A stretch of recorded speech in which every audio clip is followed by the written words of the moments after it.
AP Biology, Chapter 48, The Nervous System, Part 1. In Chapter 45, we learned about how the body communicates with itself. The two methods are the endocrine system and the nervous system. The endocrine system is a slower but longer lasting way for the body to send messages from one part to another. The endocrine system uses chemical signals called hormones. Hormones are released from endocrine glands directly into the bloodstream without ducts and then travel to their target destination to trigger possibly a single transduction pathway or have some effect on the target organ. The nervous system uses a series of neurons, and neurons are the basic unit of structure and function for the nervous system. This is going to be a much faster method of communicating with the rest of the body. For example, if you want to run in place, you have to send a signal from your brain down to your legs to flex your muscles, and that's very quick indeed. It takes less than a second, much less than a second. So why do animals need a nervous system? Well, if you think about this bunny, this guy lives in the wild, and there are a lot of things that like to eat it, find it delicious. Things like lynxes and other animals rely on these things for nutrition. So these things have to survive and reproduce if they want to stay a living species and not go extinct.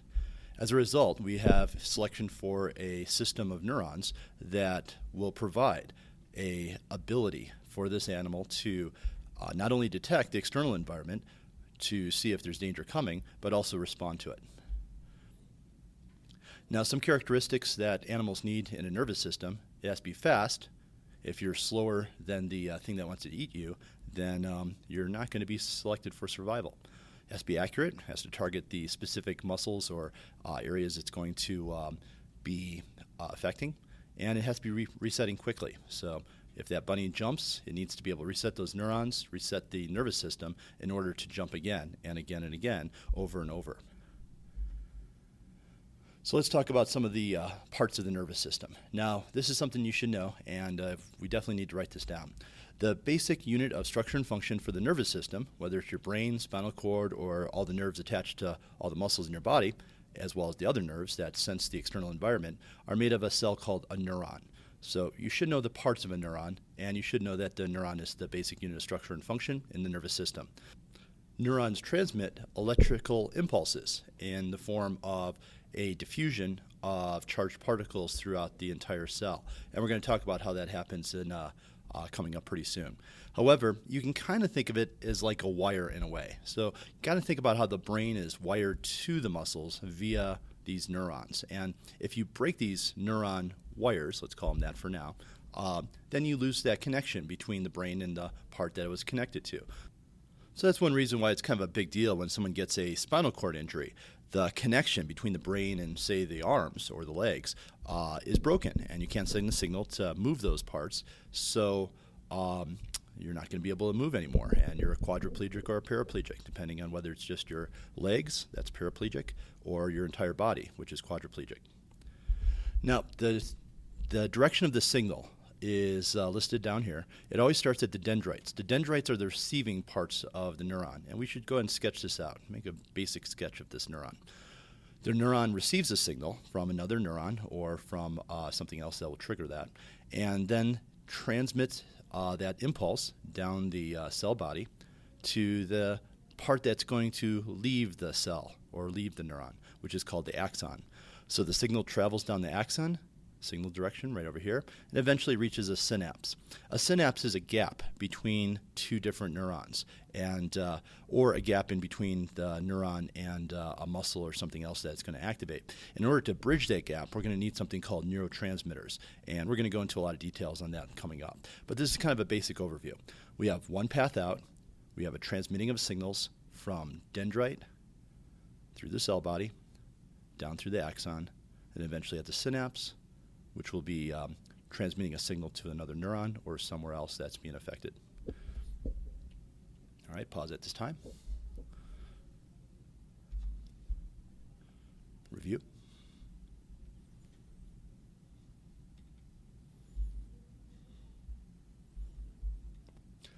Neurons are the most specialized cell in animals. If you consider the brain, which is going to be doing the thinking that you're doing right now with neurons, they're a very, very important part of many living animals. The longest cell in the body, longest neuron, of the biggest animal on this planet is the blue whale neuron, and that's 10 to 30 meters long. That's found in its spinal cord, connecting its brain to the very back of its body, toward its back fin. The giraffe axon is 5 meters, and it has to travel the length of the neck. That's where that's found. And the human neuron is about 1 to 2 meters, and that's going to be down the spinal cord, which will connect the brain with the rest of the body. The nervous system allows for a 1 millisecond response time, so that's wicked fast. We're talking less than a thousandth of a second. So how is this signal transmitted down a neuron? We're going to use dominoes as an analogy, and you'll understand why when we get to it. So when you play with dominoes, think how you end up knocking them down. You start the signal by knocking down that first one. So you knock down a line of dominoes by tipping the first one. That's kind of like sending the message. And then we're going to propagate the signal. So if you think about dominoes, that first domino doesn't move anywhere. It just kind of stays in that same place after it falls over. However, it is the next domino that'll hit the next one, that'll hit the next one. And even though these dominoes aren't moving very far, it does send a wave down the line of them. And that's what we're talking about also with neurons that you're going to see with sodium channels opening up. Then we reset the system. Before we can have fun again, we have to set up the dominoes again. And that's going to be the analogy that we're going to use for resetting the axon, getting ready to fire another impulse down a neuron, say from the brain to your feet to run away from a bear. And that has to be fairly quick.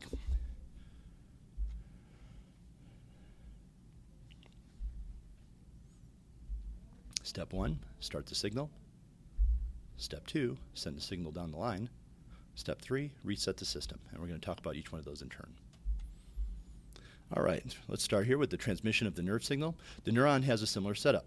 There's channels, protein channels, set up within the axon and dendrites of this neuron, and this is going to be kind of like the dominoes, these protein channels, and they're going to trigger the next protein channel to open up in order for the transmission of the signal to continue down the line. Once the first one is open, first channel's open, the rest open up in succession, just like dominoes. It's an all or nothing response. Once you start a signal, you don't stop it midway. And if it doesn't start, you won't start it like in the middle of the cell. So it's all or nothing, and you should know this. We'll go and write this down. Neurons have an all or nothing response to stimulation, and once that impulse starts traveling down the neuron, then nothing's going to stop it. And action travels along the neuron. It's kind of like the dominoes. You know, once you start that domino from falling over, unless someone kicks those dominoes over or something, it's just going to knock all those dominoes again. Then we have to reset up those channels so the neuron can react again. And what we're going to talk about is going to happen very, very quickly in real life, but we're going to go through it step by step, very slowly. All right, so let's talk about some of the things that you should know about neurons and the cell's environment that it exists in.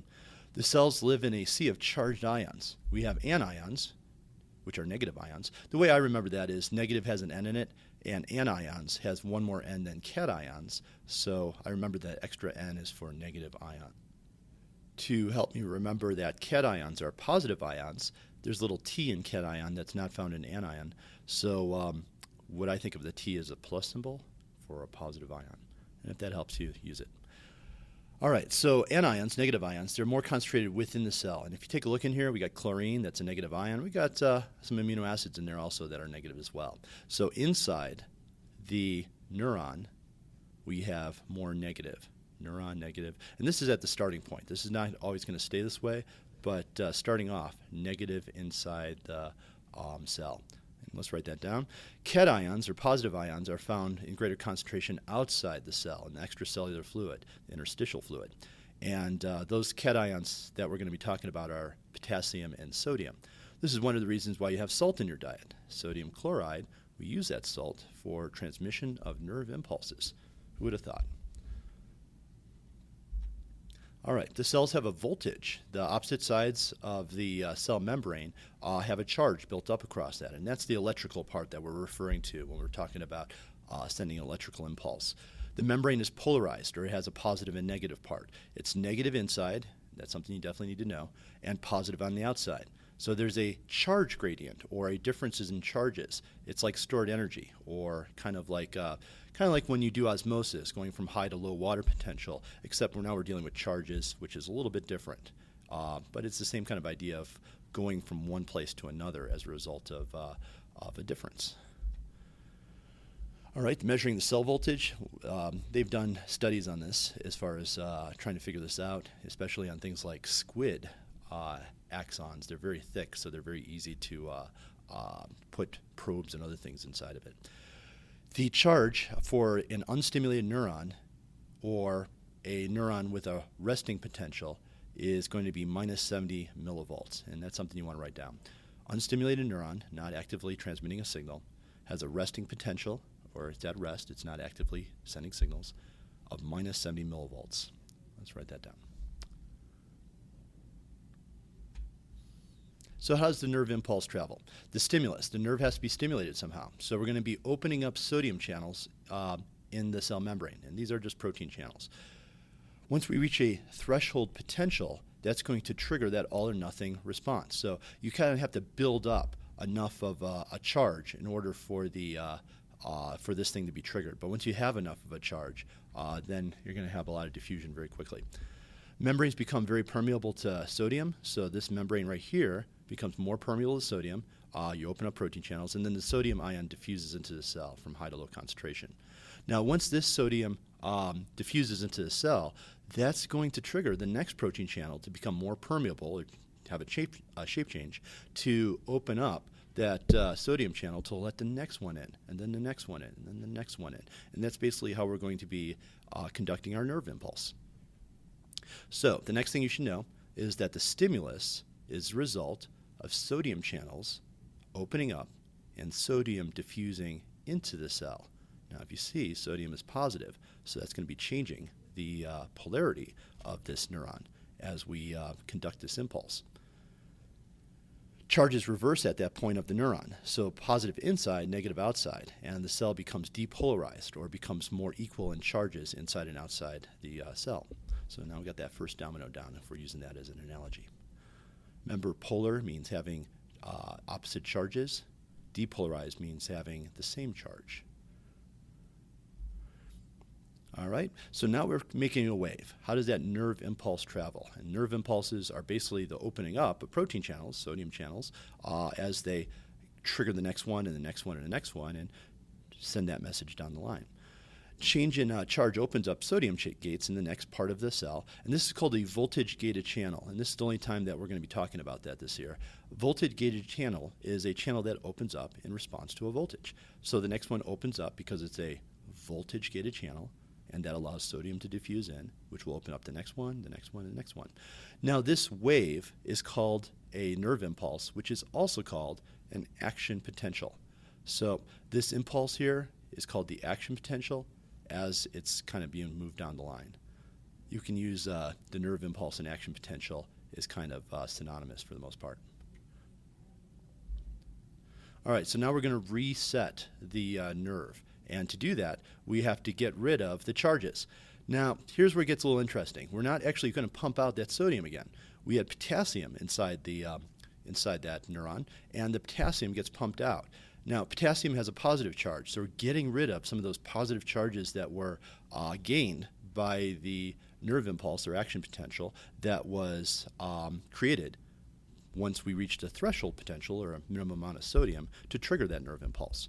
So we're resetting the charges, but we're not resetting the sodium yet, and that's kind of important.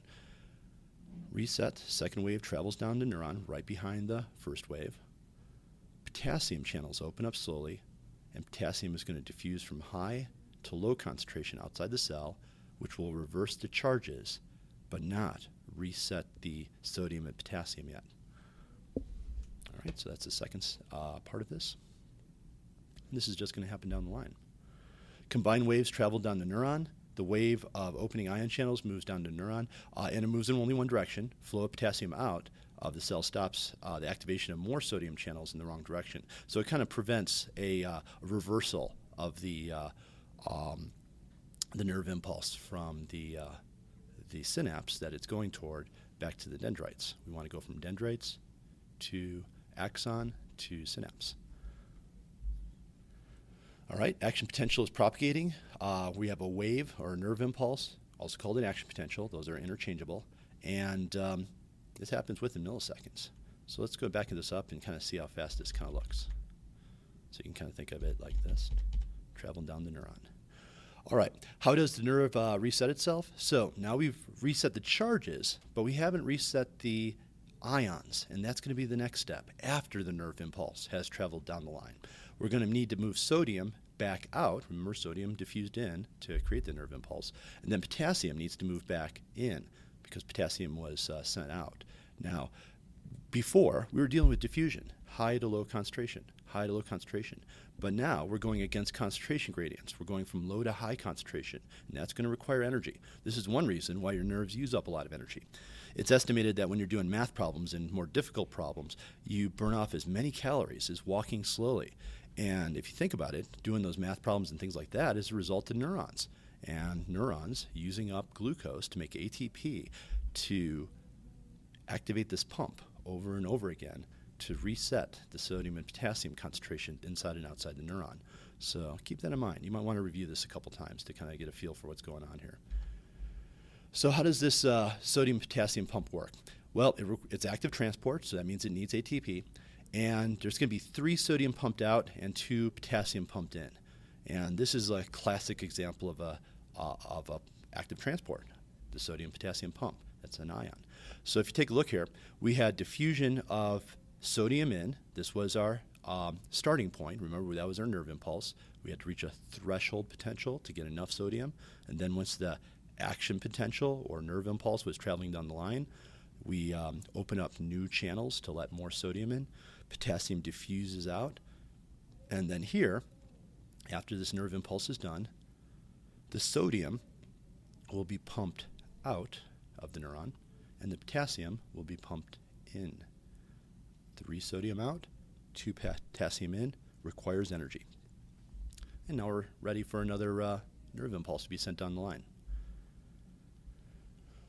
So then the neuron is ready to fire again, the resting potential back at minus 70 millivolts, and we're ready to send another impulse down to our legs to flex our quadriceps in order to do some more biking or run away from bears.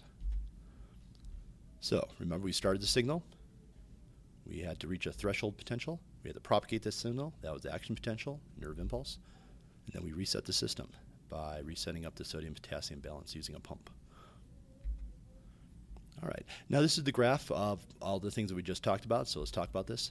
We have the resting potential located right here. That's minus 70 millivolts. So this is rest, rest, rest. Then we have threshold potential. That means that we're getting more sodium, more sodium, more sodium, and then eventually we're going to trigger the action potential once we reach enough sodium. Sodium channels open up, so now we have sodium channels opening up, and potassium channels are still closed. Remember, that was the sending of the signal. Remember, sodium channel opening up here. This is this part right here. We're not here at the potassium yet. We're just at sodium. So once again, sodium, sodium, sodium. Remember what sodium has a charge of. It's a cation, so it's positive. So what's happening to the charge inside the axon? It's becoming less negative when we're adding all those positive cations of sodium. So what do you think is happening here? Why is that positive charge going back to negative again? Well, that's the next step. Number 4, sodium channels are going to close, but the potassium channels are open now. Remember, the potassium is positively charged, and that's going to be diffusing out of the axon. So as that potassium, and we'll back it up to show you. See the potassium here? As that potassium diffuses out, you're making the inside more negative again. And that's located here. We're going back down in charges. Then we have a little bit of an undershoot. You don't have to memorize this. Channels closing slowly for potassium. And then we have a restoring of the potassium and sodium that's not located here with the sodium-potassium pump to bring sodium out of the cell and potassium back into the cell.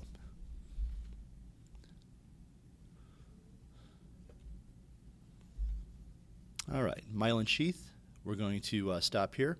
This will end part 1 of your notes on chapter 48. There will only be one more part 2.